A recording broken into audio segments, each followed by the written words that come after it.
Bismillahirrahmanirrahim. Assalamualaikum warahmatullahi wabarakatuh. Alhamdulillahirabbil alamin. Nahmaduhu wa nasta'inuhu wa nastaghfiruh. Asyhadu an la ilaha illallah wahdahu la syarikalah wa asyhadu anna Muhammadan abduhu wa rasuluh.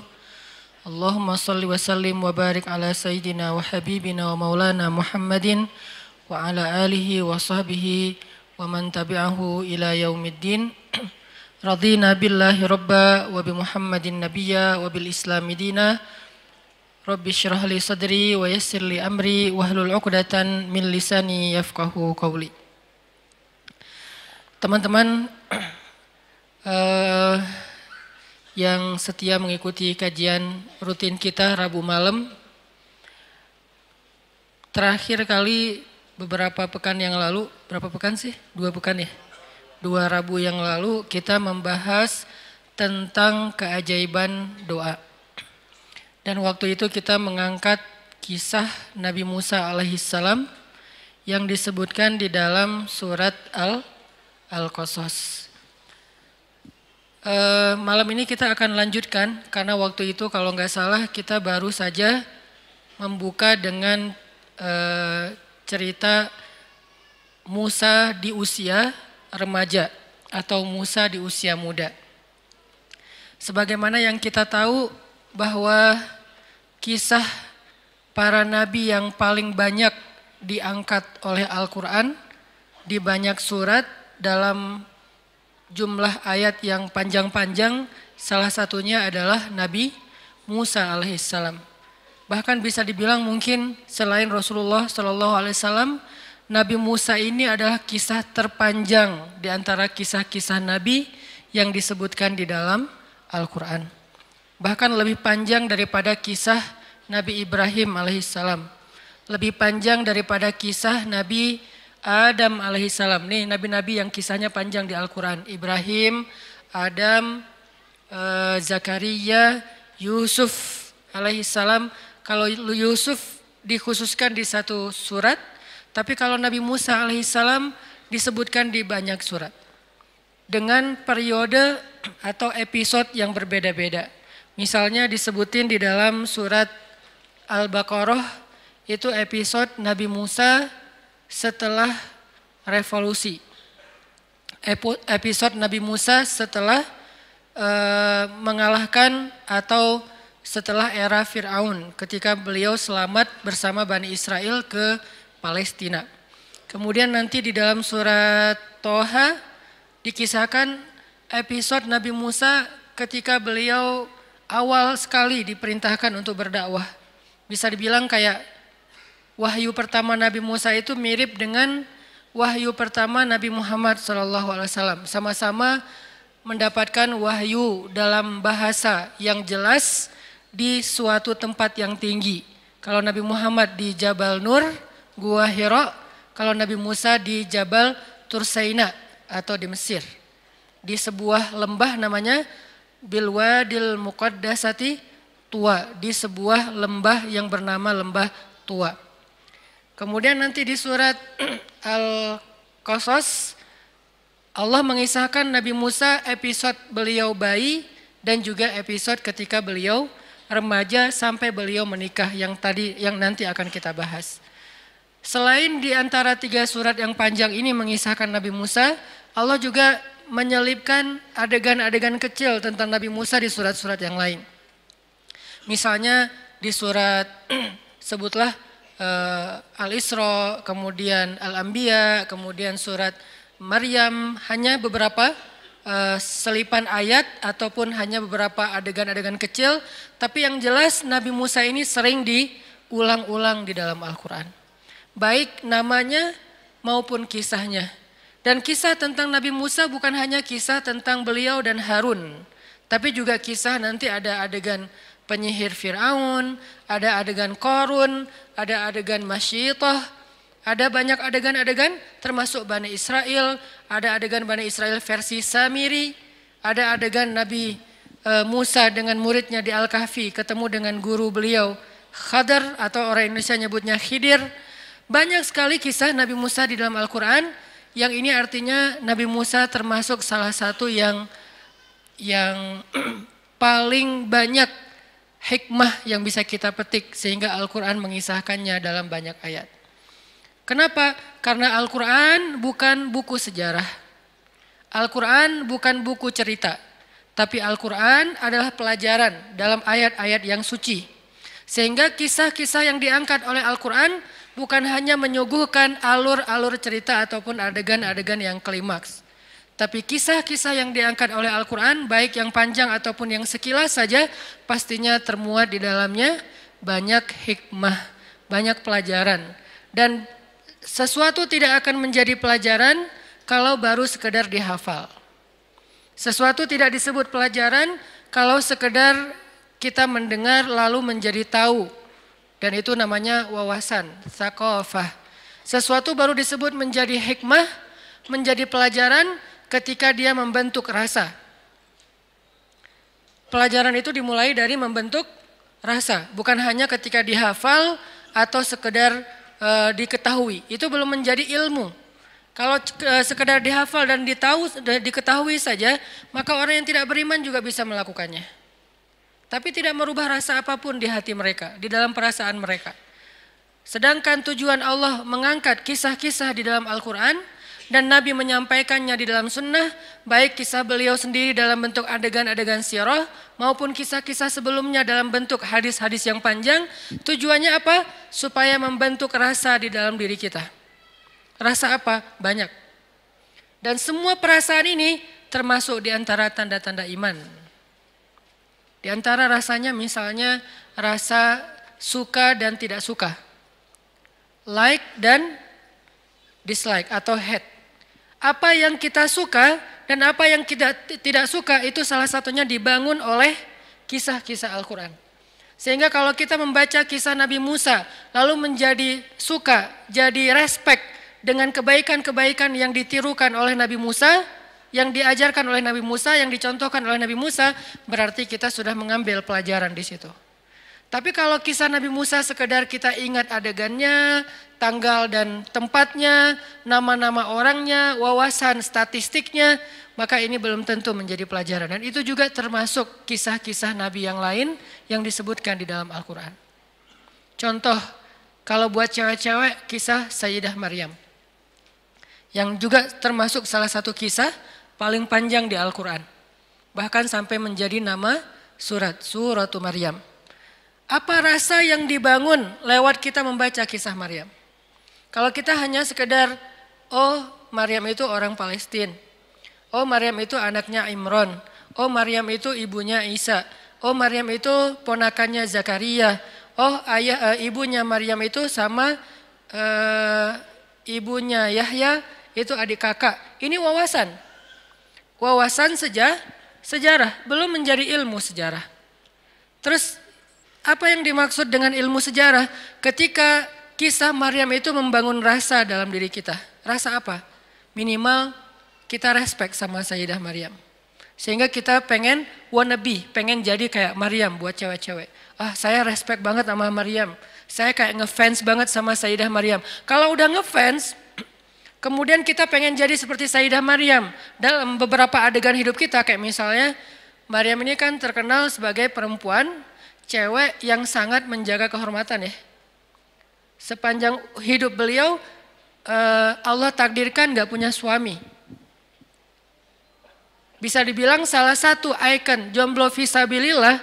Kenapa ada kata-kata fisabilillah? Karena menjaga diri dalam masa kesendirian kan. Karena ada yang fisabilillah, ada yang enggak fisabilillah gitu. Kalau yang enggak fisabilillah kayak misalnya pacaran, kemudian nauzubillah dia mendekati zina, ada yang sampai berbuat zina, ada yang berulang kali, ada yang selingkuh, ada yang zinanya sebelum menikah, ada yang bahkan setelah nikah.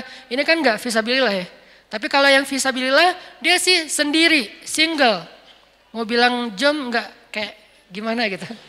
Dia single gitu lah ya, dia sendiri tapi dia tetap mampu menahan dirinya, menahan hawa nafsunya sampai menjadi seorang perempuan yang terjaga kehormatannya. Jangankan cowok lain, suami aja enggak ada yang bisa menyentuh Maryam. Sampai suami aja enggak diizinkan menyentuh Maryam sehingga enggak punya suami.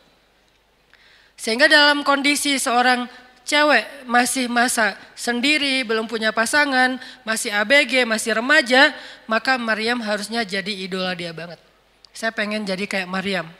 Kayak gimana? Sedikit kenal dengan cowok. Kalau enggak karena ada urusan penting, mungkin tugas kuliah, itu juga bukan modus ya. Mungkin karena pekerjaan atau bisnis, mungkin karena memang dia adalah bagian dari suatu urusan yang darurat, maka saya nggak kenal dengan cowok kecuali emang ada kepentingan. Minimal gitu nih. Nggak perlu sampai nggak kenal cowok sama sekali kayak Sayyidah Maryam kan nggak kenal cowok kecuali 3 orang ya. Pamannya, kalau ayahnya kan emang nggak kenal karena meninggal sebelum Maryam lahir. Pamannya, anaknya, ponakannya, Zakaria, Isa dan Yahya, cuman itu doang yang dikenal oleh Sayyidah Maryam. Jadi kalau kita periksa list kontaknya tuh nama cowok cuma ada 3. Mungkin kita nggak harus sesaklek, pokoknya nggak boleh lebih dari 3 ya. Kenapa? Soalnya Maryam cuma 3, nggak gitu-gitu amat juga sih. Setidaknya pelajarannya di sini, saya nggak mau kenal cowok kecuali ada kebutuhan yang memang penting, yang memang ada maslahatnya. Itu juga dengan menjaga batasan. Kemudian nanti dengan cowok itu nggak terlalu berlebihan, nggak terlalu dekat, nggak curhat kepada cowok. Sampai seganteng apapun cowoknya, sebaik apapun cowoknya, dia nggak akrab gitu. Kayak Maryam dengan Jibril. Jibril kan ketika turun menemui Maryam, fatamassala laha basyaron sawiyya. Jibril menjelma sebagai seorang basyaron sawiyya, cowok keren. Itu namanya tarjamatus syabab, terjemah anak muda. Yang mungkin sebagian dai tidak berani menerjemahkan Al-Quran dengan terjemah anak muda. Ya nggak apa-apa lah, mungkin jadi yang agak unik atau aneh mungkin lebih tepatnya. Tarjamatus syabab terhadap Al-Quran. Apa arti basyaron sawiyah? Kalau terjemah Quran yang baku itu laki-laki yang sempurna. Bahasa kita apa? Cowok keren. Karena ideal, sempurna banget. Enggak berlebihan, enggak juga pas-pasan. Kalau berlebihan misalnya hidungnya terlalu mancung sampai miring gitu kan ya.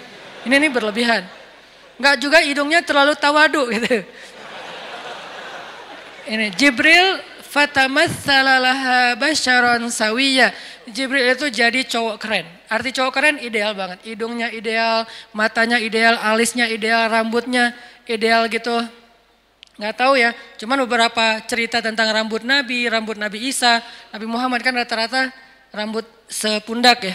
Dan ada agak-agak ikal kan. Mungkin kalau genrenya agak-agak reggae gitulah kalau di anak muda gitu. Jadi keren gitu. Nah, Jibril datang menemui Maryam menjadi seorang cowok keren. Bukan wujud aslinya Jibril. Kenapa nggak dengan wujud asli aja? Yang pernah melihat Jibril dengan wujud asli itu sedikit. Salah satu di antara yang sedikit di antara manusia, cuman Rasulullah SAW. Itu juga 2 kali menurut sebagian besar riwayat. 2 kali doang. Sisanya Nabi kalau ketemu Jibril tadi jadi cowok keren. Saking kerennya Jibril, Umar aja terheran. Umar itu agak idealis dan punya standar yang tinggi tentang cowok keren. Itu Umar. Buat dia cowok keren itu harus gagah, harus keker, harus tinggi. Ininya bahunya, bidangnya tuh harus lebar. Cowok keren dalam standar Umar itu tinggi. Jadi susah untuk disebut keren di mata Umar. Tapi Jibril bikin Umar gak berkedip. Kira-kira sekeren apa nih Jibril? Bikin Umar gak berkedip ketika Jibril datang sebagai cowok keren. Lalu duduk di depan Nabi dengan pakaian yang bersih, rapi. Gak ada leceknya sedikit pun. Sampai Umar komennya, kami gak kenal dia. Seolah-olah dia bukan orang Madinah. Tapi di pakaiannya nggak ada bekas-bekas safar. Arti nggak ada bekas safar itu nggak ada leceknya. Kita kan naik motor juga bukan cuma baju yang lecek, sampai muka juga lecek gitu kan ya. Kenal pot lah, apalah. Saya juga suka ngelihat gitu. Kalau saya sering naik motor, memotoran beberapa hari, akhirnya muka saya kenapa saya jadi agak-agak susah diedit gitu teh. Kalau biasanya naik mobil karena misalnya mungkin gak terlalu macet naik mobil masih bisa lah pakai kamera depan gitu kan ya. Tapi kalau pakai motor kamera depan juga gak bisa. Artinya lecek banget mukanya nih. Jadi kalau mau ngajar naik motor pasti udah lecek banget. Tapi Jibril alaihissalam datang dengan pakaian yang tidak lecek apalagi wajahnya. Pakaian aja yang gampang kusut, nggak kusut sama sekali. Nggak ada bekas lipatan sedikit pun di pakaiannya, seolah-olah dia bukan perjalanan jauh. Tapi kalau dia bukan perjalanan jauh, dia bukan orang setempat. Nggak ada yang kenal, tetangga siapa ini orang, tinggal di sebelah mana.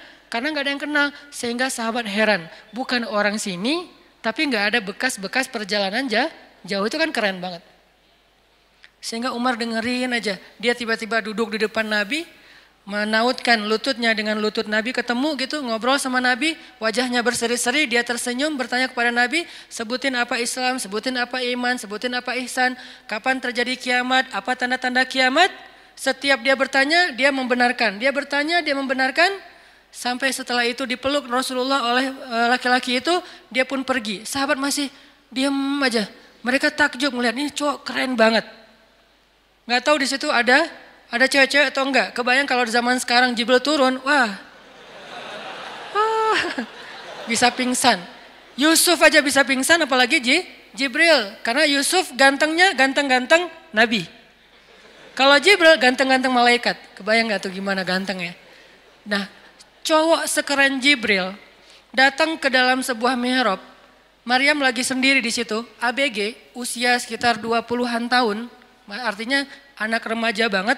Lagi semangat-semangatnya, lagi kalau zaman sekarang tuh lagi pengen kenal lebih banyak orang, lagi pengen cari ekspresi dirinya kayak gimana, lagi pengen diakui.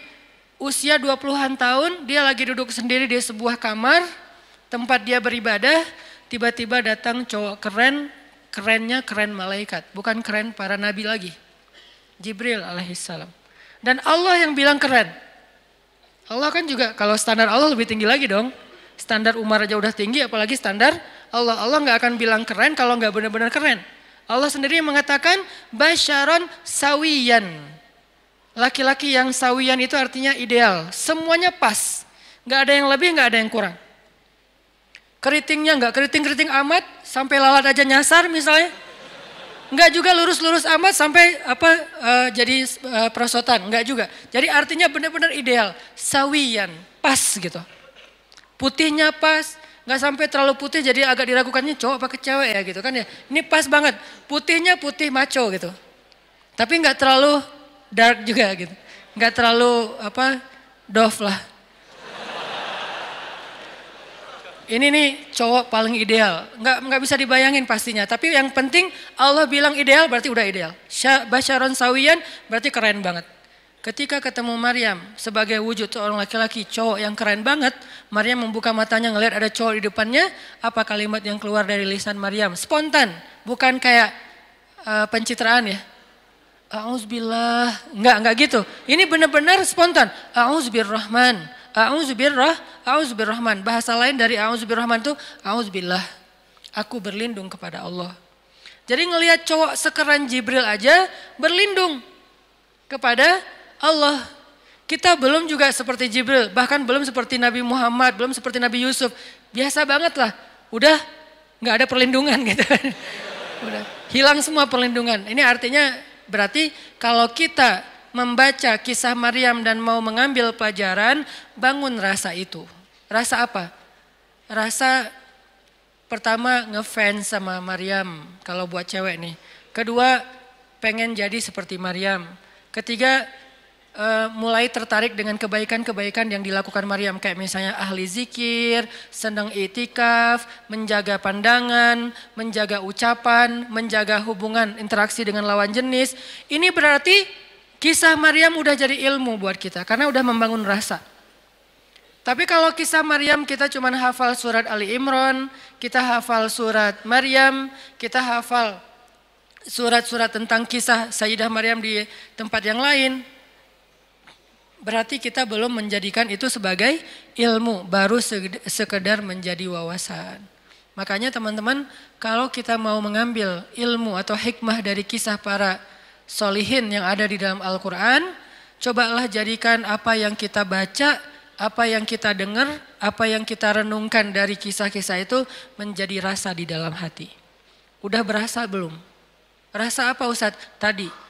Minimal banget rasa respect ataupun ngefans sama tokoh-tokoh soleh yang ada di sini. Kalau ceritanya cerita Firaun, rasa benci, rasa nggak respect, nggak mau kayak gitu.